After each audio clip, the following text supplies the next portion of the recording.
everyone. Welcome to the Women Are Worthy Network. I'm so excited to have you. I want to make sure that you guys make sure you like, you subscribe to all the things that we're doing. And I hope you liked our new intro. That's our very first intro that we're trying out. Well, we're not trying out because we're going to use it. I'm the boss. And I like it, so that's what we're going to be using. So again, we want to thank everyone for tuning into the Women Are Worthy Network. We are so honored to have you. Now, y'all, I have spoken to this phenomenal lady before, and I get the opportunity to speak with her. We are speaking with Sister Mildred Muhammad, and today we're going to be talking about silent part, okay? Sacred silent, right? This is part one. Scared silent. Mildred Muhammad was the ex-wife of DC sniper John Muhammad, and she's a domestic abuse survivor. When I tell you this woman, when I tell you she is the bomb.com, I mean the bomb.com. We're talking about survivor, not just survivor. She's a thriver. She's a public speaker. Look, I can't sip anything else, right? When I tell you how much she's doing so many things. So without further ado, we want to welcome Sister Mildred Muhammad. Hello. Hello, how are you today? Man, look, your smile is just illuminating, okay? Thank you for joining us. We're so happy to have you. I am happy to be here. Thank you so much for this opportunity to speak to your audience. Thank you. Okay, so let's get into it because we have so much going on in this world today. And I believe, and I know for a fact, women can look to you. Companies should be really, you're going to be booked up to God knows when because you're offering a solution. You're not the Band-Aid. Nope. You're the type of person watching your speeches and listening to you talk to women. You're actually ripping off the Band-Aid, you're getting the peroxide, and you're cleaning the wound. That's how I see you, right? Yes, ma'am. So let's just talk about why you decided to do this. Now, here's some things about you too, right? Okay. We have to use the word, not alive. We have to use words like that, right? So just letting you know, in order for the algorithms to promote it and send it out, so we have to use words like that. Yes, ma'am. So just to let you know, things that you think are going to get deep, use other code words for them, and people will know exactly what that is, right? Got it. So let's talk about why you decided to do this. Well, when I was in a shelter and I was going through all of the issues with my children being missing, nobody believing me, trying to get ahead of this situation, I said, Lord, if you help me through this, I will go wherever you have me to go. And so once I got through with all of that, including healing myself and my children, I just said, here I am, Lord, send me. I wanted to change the narrative, so to speak, just to help society to understand that domestic violence is just not a physical assault. And when I was trying to find literature and other things to help me through my trauma, it was mostly about the physical assault. I didn't have any physical assault. I didn't have any scars, anything. All of mine was internal. So 80% of victims don't have physical scars. And so that is what I focus on, is the 80% of victims who don't have physical scars, to prove to society, their friends, and their family that they were or are victims of domestic abuse and violence. So we have to stop just saying domestic abuse. We have to start saying domestic abuse and violence.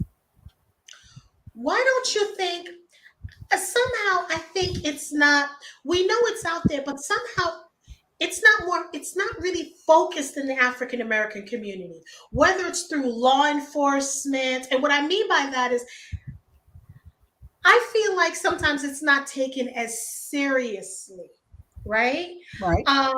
And this is just my perception. Well, your perception is correct. Thank you. That it's not taken seriously. It's almost like, I don't want to say it's ignored, but it's not highlighted the way it should be, as if it were when it comes to other communities. You It's know, it's ignored. like, so why do We're you gonna think call it that? what it is. We're gonna call it what it Look, is. look, It's look, ignored. I listen even to me. had white women to tell me that if I were a white woman, I would be rich by now. I would have been plastered all over the place. Everybody, every organization, every agency would have been beating down my door to get me to share my story. White And you women know tell what? me. And I agree with that, I because do too.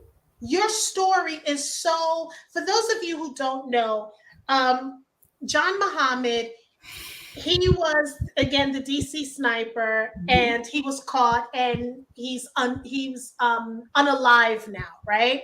Right.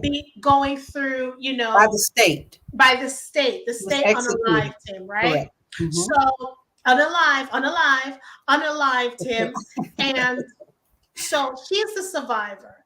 And I remember when you told the story, it really pulled at my heart, because he was really looking for you, Correct. and he took it out on those people, And right? and law enforcement knew that, however, did not report it to the masses, because they wouldn't have been able to get the death penalty had domestic violence been included in the case. Even with the 20th anniversary just last year, 2022, I was not mentioned. See, and that's okay. I want you to hear what she's saying. Okay. I want y'all to hear what she's saying, because it makes no sense to me. I remember when we had, not her, but the story, because I'm telling you, I remember your story in detail, where you made all the plea that you could. Things could have been yeah, I'm going to say it, y'all. Yes. I'm going to say it. Things could have been prevented had they taken you seriously, and Correct. not going on their hunches or what they thought. Correct. I remember your story. So, and I don't understand why the president, okay, currently now, and even in the past, right? You should be the, and it's no disrespect, I mean this as a compliment. You should be the poster person of domestic violence, right? Because you survived it. You Because you had your wits about you. Let's keep it real. As a mama bear and as a woman, you kept your wits about you, and you knew something wasn't right. That's why you're still here. Let's keep it real. Yes, Because if ma'am. you had waited on Absolutely. law enforcement and all those other people, I you would wouldn't have not been here. be here. The FBI wanted to put me in the middle of a parking lot and use me as a decoy. Wow. So I wouldn't have been here. Right. There was See? an FBI agent that came up to me at a book signing, and he said, "Miss Muhammad, we knew you were the target. We put a microphone outside your door to listen to the conversations you were having inside your home, and we were trying to figure out if you were a part of this. And so the security detail was pulled off of you." I say, "Well, why did you do that?" He said, "Well, we needed to put them somewhere else." So I asked, if had I been killed, what would that have been? He said, "That would have been a oops." Okay.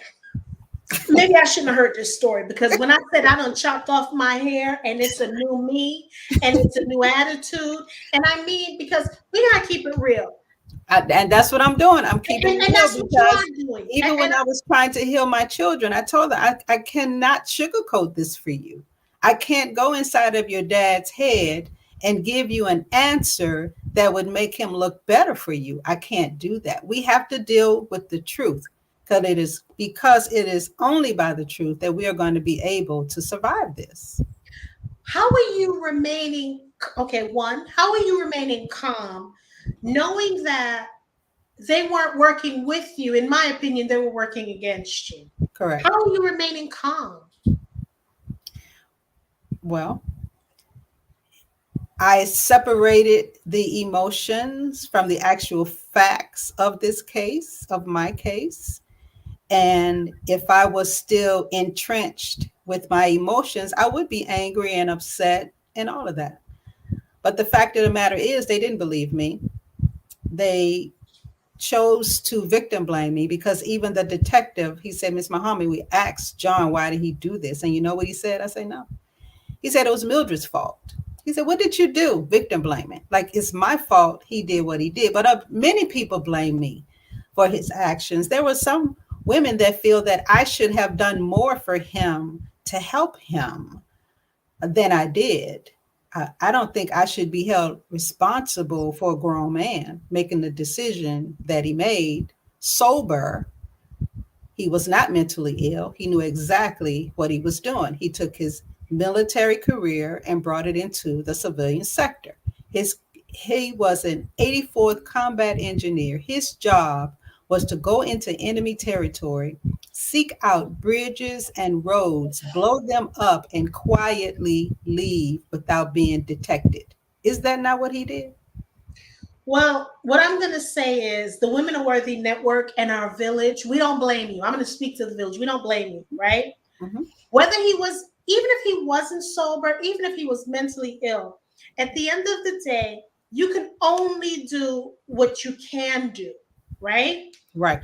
Now, the fact that you're still talking and you're still sane behooves me. It just shows me how much God you have in you and how much you let God to run through you and out of you, right? Because Yes, if it wasn't for him, we don't know. I'd be in somebody's insane asylum.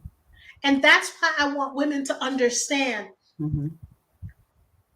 Once we let that feminine energy out, once you're positive and you walk, you have a community, or even if you don't, at the end of the day, that's what I was going to say. At the end of the day, you have to have some sort of connection with the higher power, right?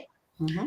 You have to be able to stand on your 2 feet. I know sometimes it takes a while. I get it. But sometimes you may not have anyone like you. You didn't have anyone. It was just you. And the fact that we have women, this is the issue I'm having, and I'm trying hard not to go off, right? Okay. I'm remaining calm, and I'm doing this in love. Yes, ma'am.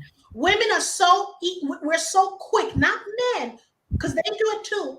But again, we're feminine. We have feminine energy, mothering. Some of us, knows how to mother. Mm-hmm. We're so quick to judge another woman, mm-hmm. right?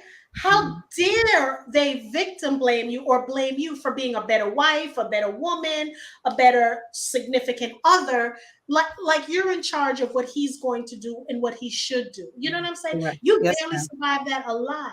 So I'm going to tone it down because I feel my emotion is erupting. And in order to conduct an effective interview, to hear your side and to talk about the things that you're doing, I'm going to bring it down a bit. Yes, ma'am. What is it that you want people, women right now in 2023, what is your aspirations for women who are in a domestic abuse, domestic violence situation? I would ask them not to seek validation from people outside of your abuse, your situation. Because when you're seeking validation, then you are trying to get someone to approve the abuse that you're going through. You know what you're going through. You don't need anybody to tell you that. You don't need anybody to validate that. The only thing you should be concerned with is separating your emotions from the actual facts of the relationship so that you can move better. When we are emotionally attached to the abuser, we are more concerned with what the abuser is thinking than what we have to do to get away. Because once we start to really internalize what we need to do, we will no longer be concerned with the abuser. That's what I had to do. I'm telling you what I did in hopes that you will find a way to do it for yourself or tweak it and do it a little better. Because we all need to know how to leave. Every victim wants to leave, but every victim don't know how. And that for that victim blaming that you're doing, have you asked a simple question? How can I help you? Because that question empowers a victim to know that you're on my side and you're willing to help me and you're willing to listen to what I want to do versus what you think I should do. What I want people to also understand, the women, men, young teens, young adults, to understand, whenever you come across someone who's in a domestic violence situation, a domestic abuse situation, do not let these words come out of your mouth. Why aren't you leaving? Why haven't you left yet? Because then that's putting them also on the defensive. As Sister Muhammad just said, everybody wants to leave, but you have to plan when you're going to leave.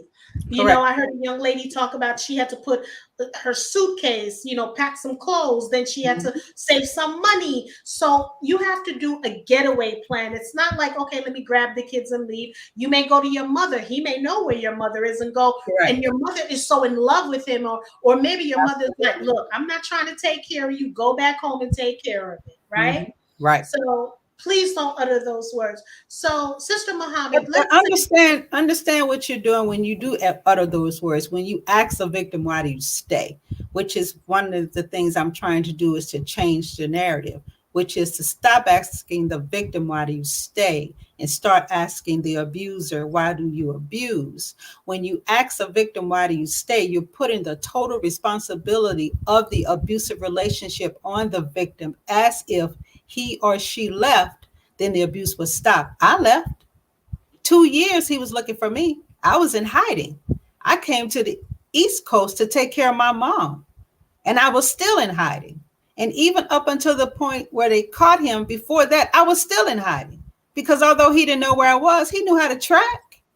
I knew eventually he was going to find me. I just didn't let it go. Like other people told me that I should, you should just go ahead and live your life. He's not going to find you. Yeah, you don't know him. I do. He's going to find me. He's going to find me. And so even when you leave, up to 75% of victims who try to leave an abusive relationship are hurt or killed. I fell in that 75%. So we have to be careful how we communicate with people, men and women, who find themselves in an abusive relationship and all they want is help. But if you can't help them, get out of the way. You don't have to play the hero in somebody else's story. You don't have to know all the answers. I love that. I love that. So let's say someone's watching, a philanthropist, and they're saying, they're thinking, okay, maybe I can give Mildred $1 million. What would you do with that, with regards to domestic abuse, domestic violence, regarding what you would try to do? What would you do with that $1 million? The first thing I would do is call Legal Shield and set up a partnership. Pay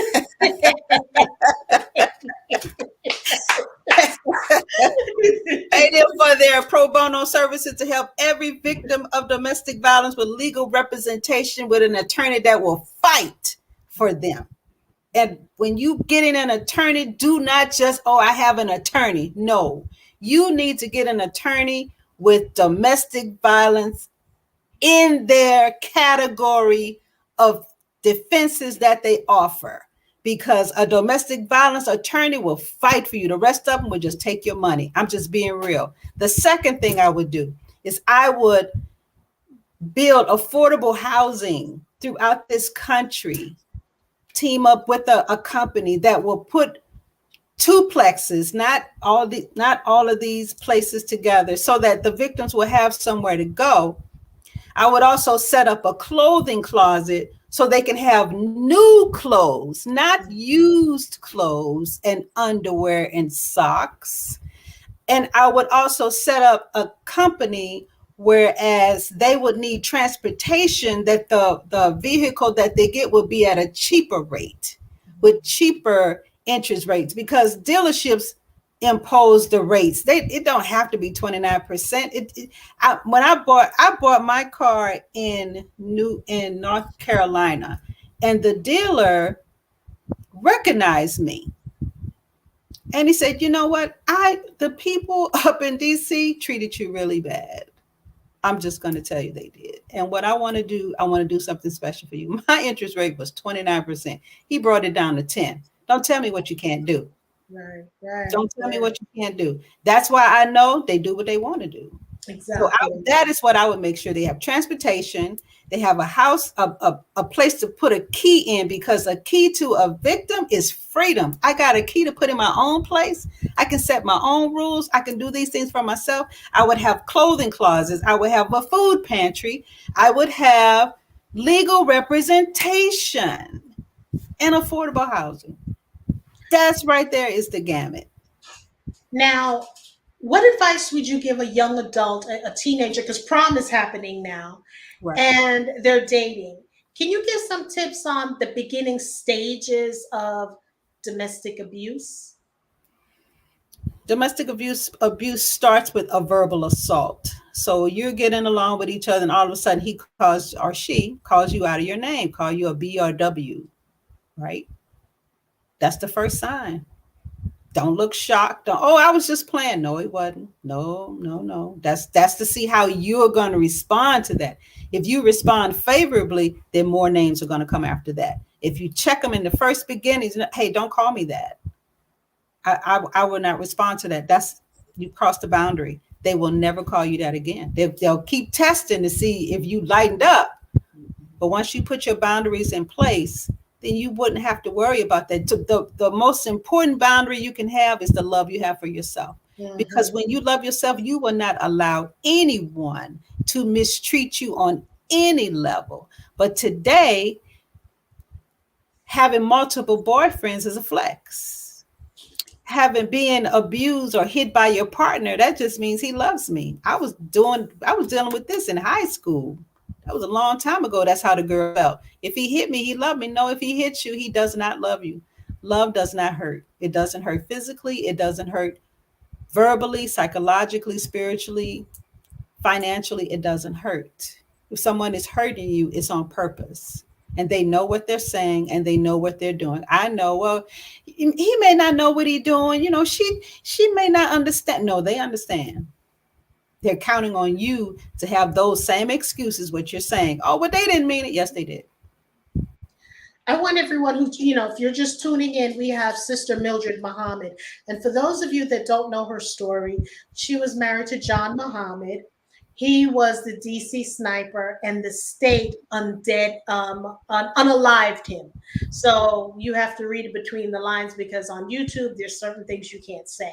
So the state unalived him, and she was married to him. He was verbally and mentally abusive.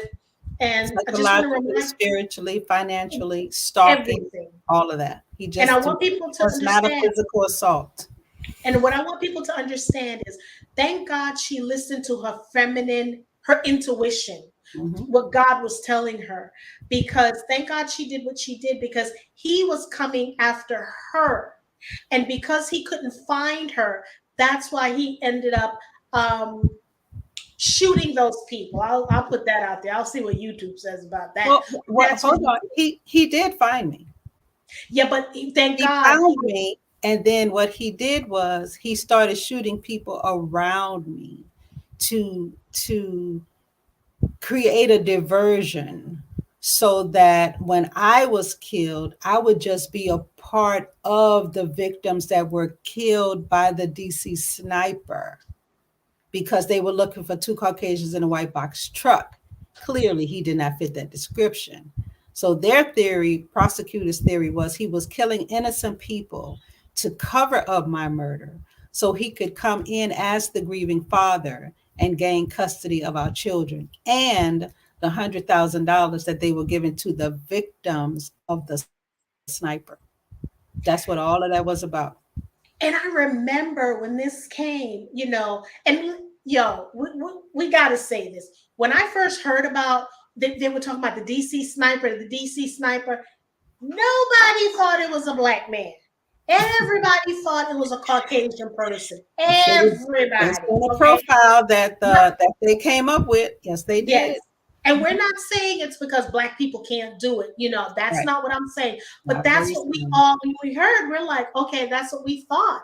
And then Mhm. when we found out it was a black man, everybody almost lost their breakfast and lunch and dinner. Okay. Correct. Yes, ma'am. So the fact that he was, because it behooves me, you told me he was 84 combat engineer, and Mhm. this was his specialty, tracking people, tracking Mhm. things, and then disappearing without a trace.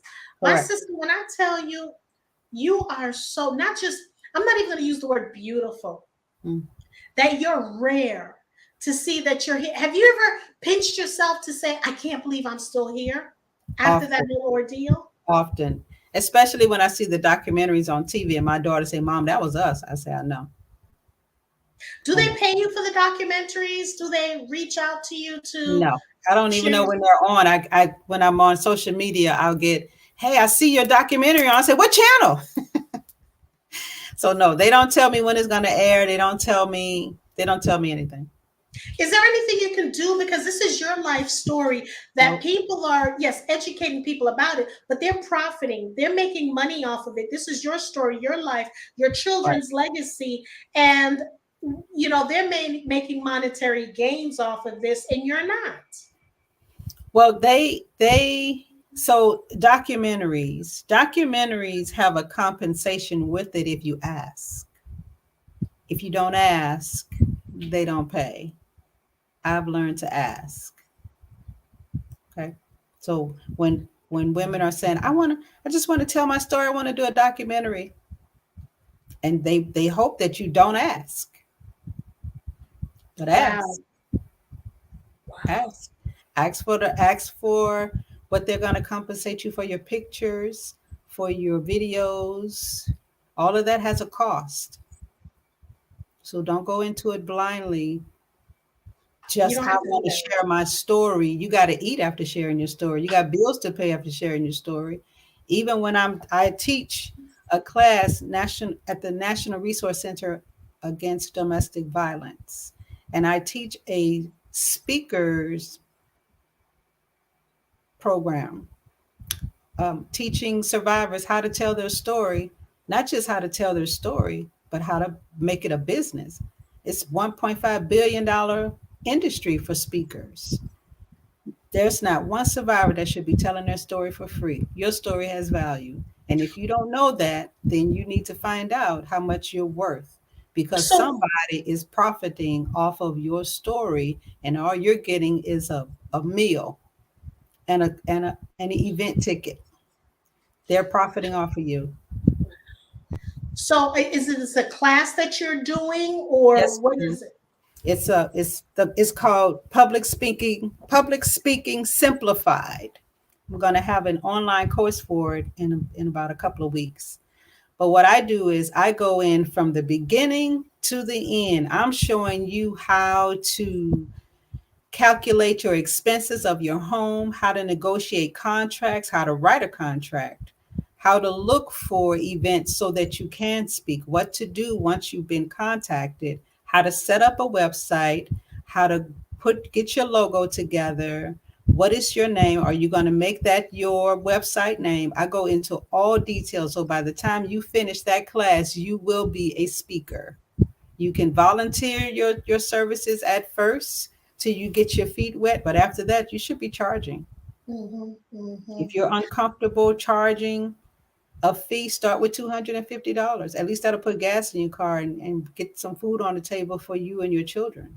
You got to Or start. hire someone if you can, hire someone to, Right, to do that. Because, yeah, right. I agree. I think so many people are doing themselves a disservice, and especially women. Women don't know how to negotiate. Not all women, so y'all don't come for me. Some don't know how to negotiate or know their worth. So it's not really knowing how to negotiate. They don't know their worth. It's not. And I have, It's not even okay. So one thing that I teach is add up all of the your monthly expenses from your mortgage or your rent, car note, insurance, cell phone, food bill, water bill, utility, whatever. Add that up. That's your base. Mhm, That's the minimum that you will take. And if you feel like that's too much, then you don't know your worth. If you exactly. feel like that is what you need in order to survive, then you give them that price and tell them that you need half up front. to secure the date and the time. That way you'll have your bills paid. So say the event is in October, which is Domestic Violence Awareness Month, and they're coming to you now for a speaking engagement, and you just say that your base is 2,500, then you want 1,250 up front, and you get the remainder at the event. That's how that works. A lot of people don't know that. Some people will pay you all up front. Some people will say, I can't do half. And some people say that I can only pay you once you're at the event. But make sure that the accommodations are separate from the speaker's fee. Yep. They have to pay extra for that. So if it's 2,500, by the time they finish with all of the hotel, the meals, you asking for air transportation, hotel, meals, and transportation to and from the event and to and from the airport. That's how that works. Where do you see yourself, let's say in the next 3 years, in what you're doing in this space? I will continue to educate society on the difference between domestic abuse and domestic violence. I would really love that $1 million from a philanthropist if he or she is listening, so that we can set up some serious legal representation for victims of domestic violence. And I would partner with Legal Shield because they have the resources and they have an attorney in every state. So it would be crazy to try to reinvent the wheel when the wheel is already made. Just partner with them and see how we can make this work globally, if they're globally. Victims need legal representation. They're losing their children, they're losing their home, they're losing this battle. If they had a good attorney, they wouldn't be losing. All abusers have very good attorneys. Most of the victims try to do this on their own, and that's hard because the first thing that you cannot do in court is cry. You cannot have any emotional outbursts, no whining, no nothing. You cry, you lose. You shed a tear, you lose. You don't know how to write. You don't know the correct terminology for a restraining order, you won't get it, especially if you don't have physical scars. I encourage you to go back 3 months that you've been in an abusive relationship, write down the date and the time and the incident, because what you are doing, you are creating a pattern of abuse so that law enforcement can see this is really escalating. You can't go in one day, say this, and then the next day you say that, and they're not talking to the same police officer anyway, and they're not taking down the report. So it's up to you to make sure you calculate and document this timeline. Everyone, and I can say everyone that I have instructed to do that, they have been successful at getting a restraining order. Every last one of them.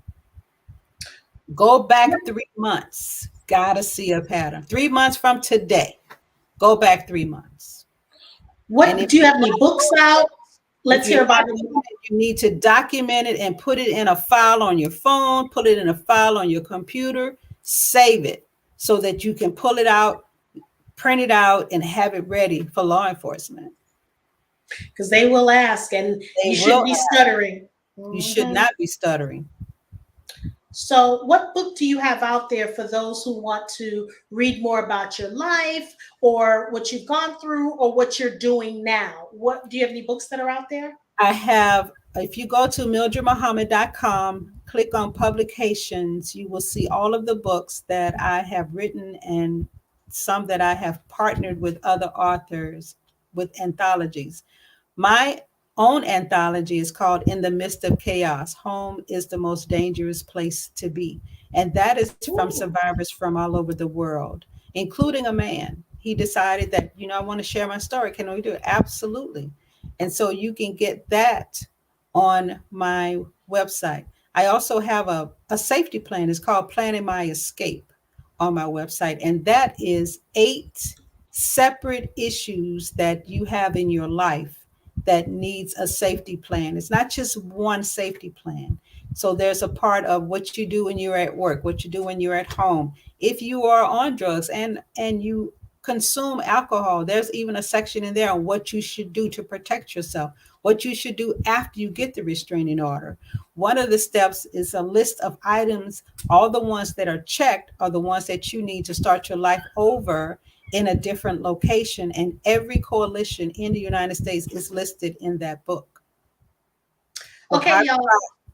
I need y'all to go to her website. It's mildredmuhammad.com. Go to her website. I'm loving what you're talking about. Is it planning your escape or planning the escape? Planning my escape. Planning You're my taking escape. ownership of that plan. You're taking ownership of your escape. And it's 8 steps.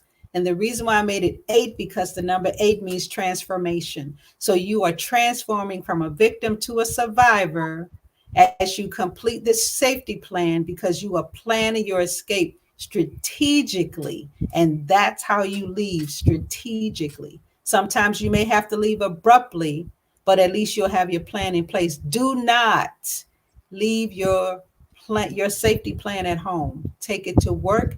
Give it to one trusted friend. You know that friend that you call when you're in trouble, and they come and all they're saying is, what you need me to do? That'll be me. That'll be me. I'm that ride or die. That's me. That's the friend, because that friend will not betray you and will not put your business out there where people know that what you're planning. And please don't put that you're leaving an abusive relationship on social media. The one thing that you have that you cannot afford to lose is the element of surprise. You cannot lose that, because once you lose that, then you're going to have to try to figure out another way to leave, because you don't know who's following you on social media.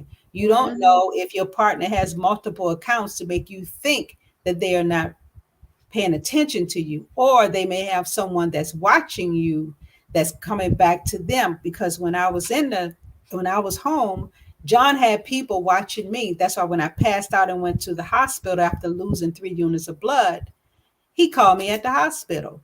How do you know I was at the hospital? Somebody was watching the house and was telling him my every move. And it's the people closest to you, because my girlfriend went through something like that, where she was divorcing him, and one of their mutual friends took his side and was telling him everything, because they didn't believe what she was saying, and they believed everything he was saying, and would tell every move she made. And I said, someone's telling him something. Someone on social media is telling him. And I did tell her, don't post that you're moving, don't post any of that. So it was someone that was their mutual friend that would go back. And so I thought, at first, I think she thought I was telling him something, but I couldn't stand him. I couldn't stand a bone in his body. So she kind of realized, no, it's not Jackie. So she realized it was the other person, and she stopped doing it. And then he couldn't find her. And, I think she set a trap to find out who it was. Right. And it was that other lady. Here we go again. When it comes to sex trafficking. That means she wanted him. That's what that means. My mother always said, if a woman coming to you about your man, that means she wants him. And if a man is coming to you about your man, that means he wants you. So be careful.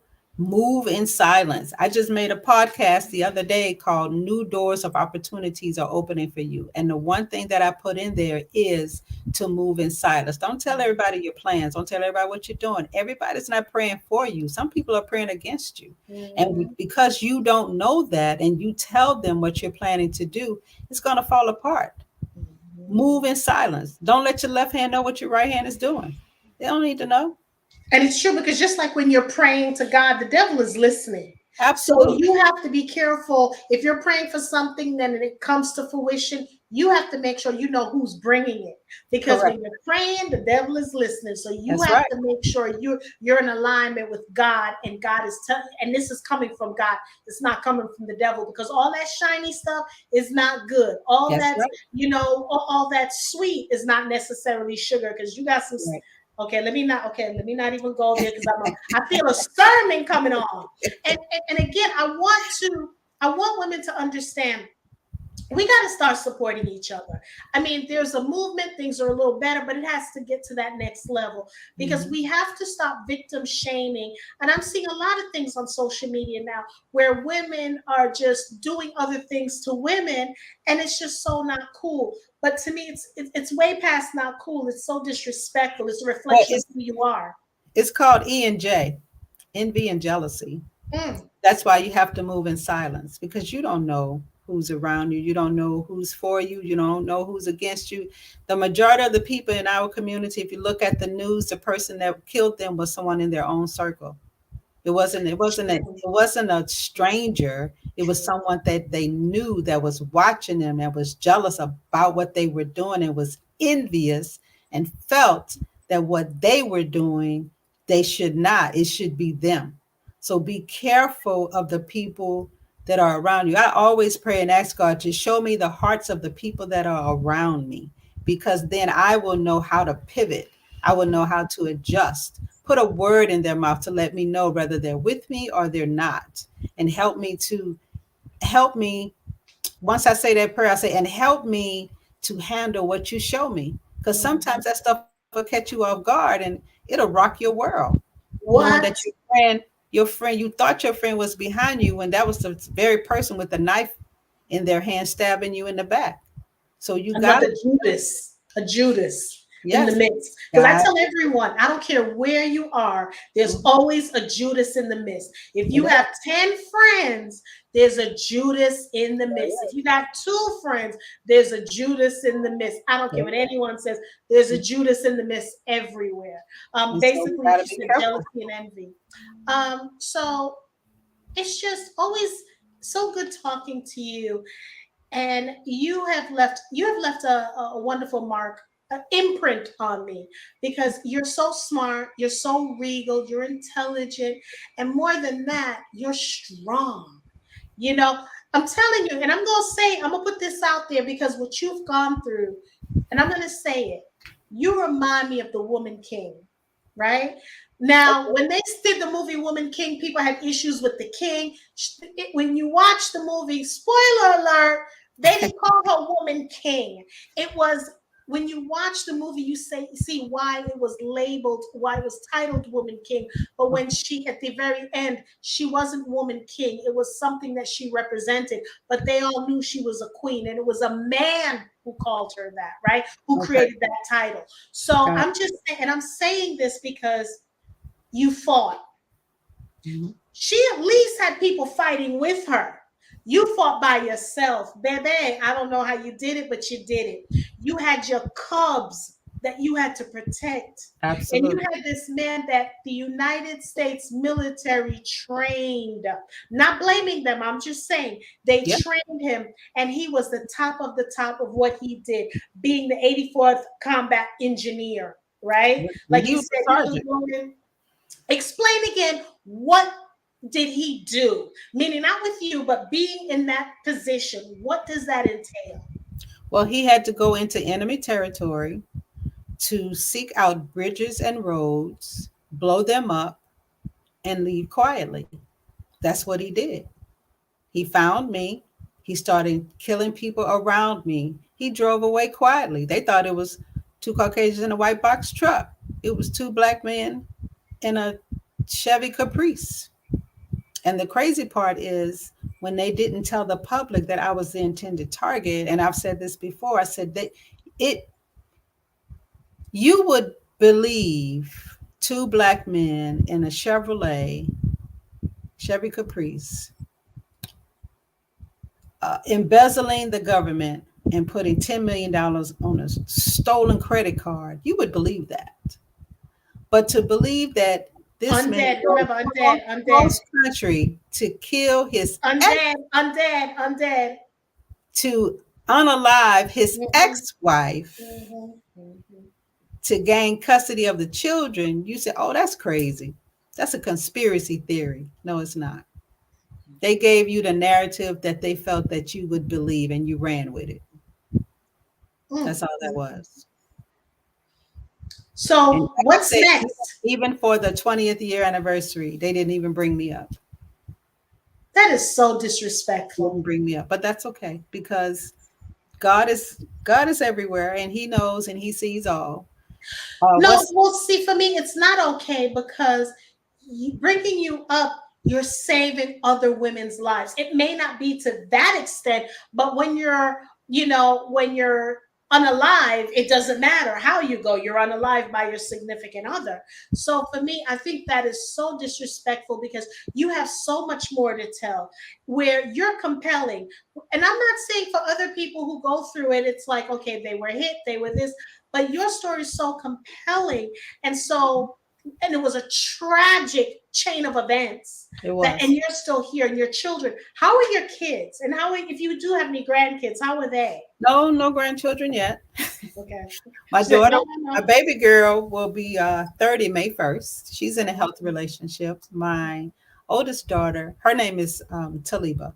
My oldest daughter, Selena, she married January 7th during the pandemic, so 2020. And my son, John, he will be getting married next week in the Dominican Republic. And so we're all getting ready for that. And they're all doing well. My son, John, he's a manager at Sunglass Hut at a platinum store. Both of my daughters work for NASA. Both of them attended college. Both of them were trained classically and sing opera in 8 different languages.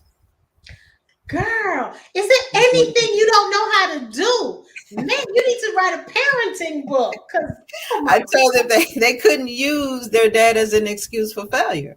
You got to bring me one better than that. My dad is a DC sniper. It's not going to cut it for me. I'm sorry. It's just not going to work. Are It's y'all not going to work. hearing that? Oh my goodness.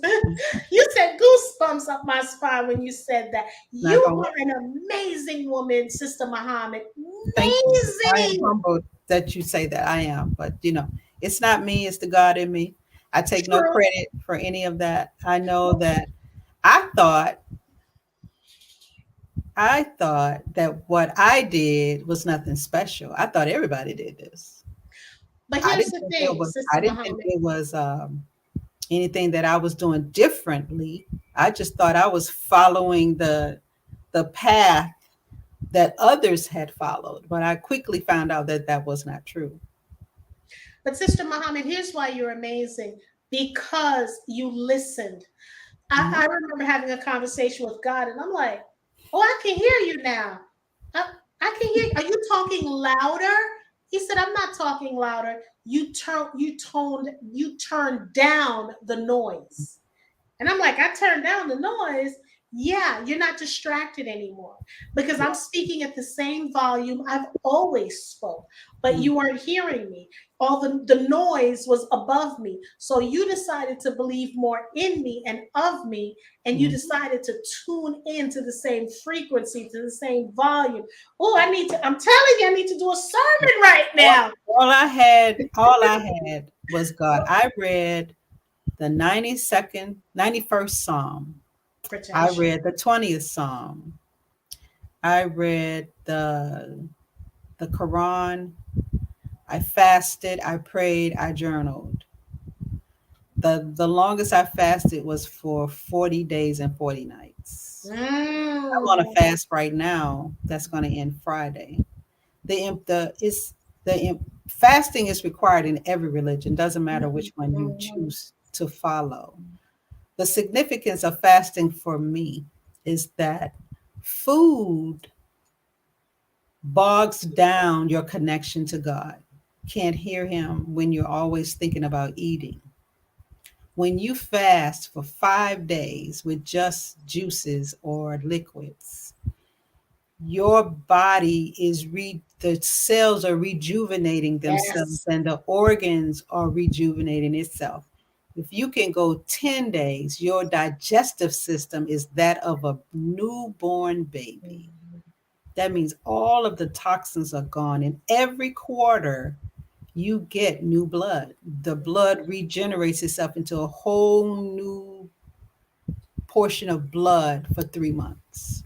The body is amazing. But if you don't take care of your body won't take care of you. Hello. You don't do those exercises, if you don't drink that water, you don't take those vitamins. I don't care how old you are. You need to take care of yourself, especially now with all this stuff going around. You need to find a path that's just for you. You can take from other people to see what works for you, but what works for you works for you. Mhm. Amen. Well, I want to thank everyone for tuning into the Women Are Worthy Network. And I hope you guys liked our intro.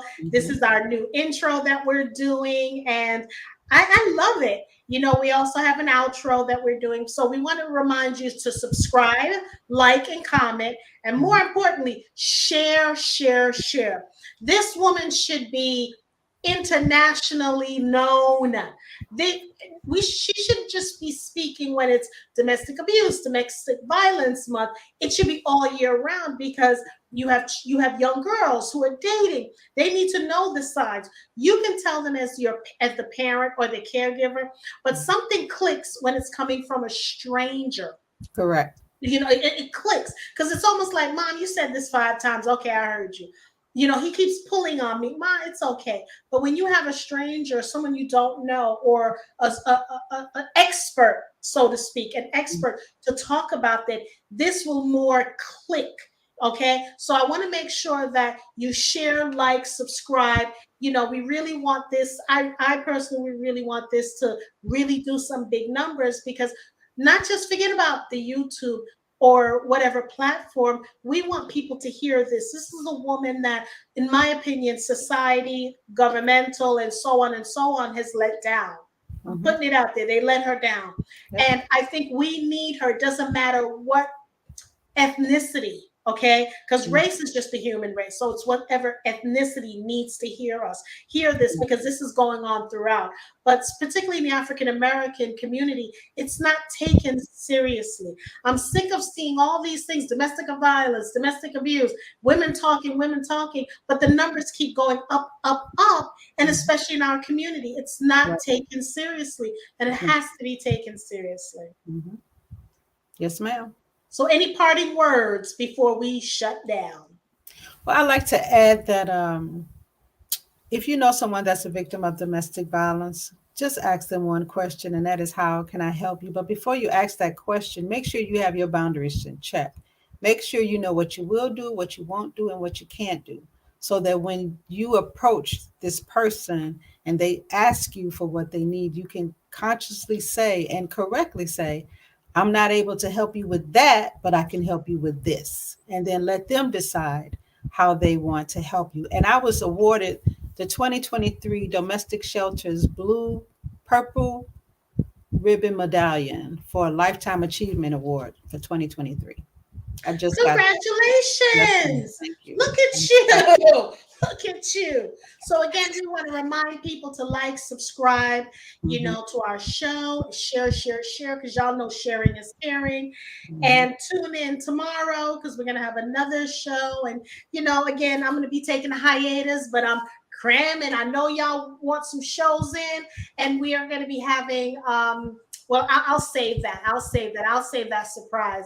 But I'm just excited in what we're doing. And make sure you guys are on the lookout for Chopping It Up with Jacqueline, because y'all know I'm doing my vegan show and all that. We're going to be educating people, talking about, as you said, juicing, fasting, and things like that. So make sure you tune in. So we want to thank everyone for tuning in, subscribing, and just being a part of the network. Bye. Bye.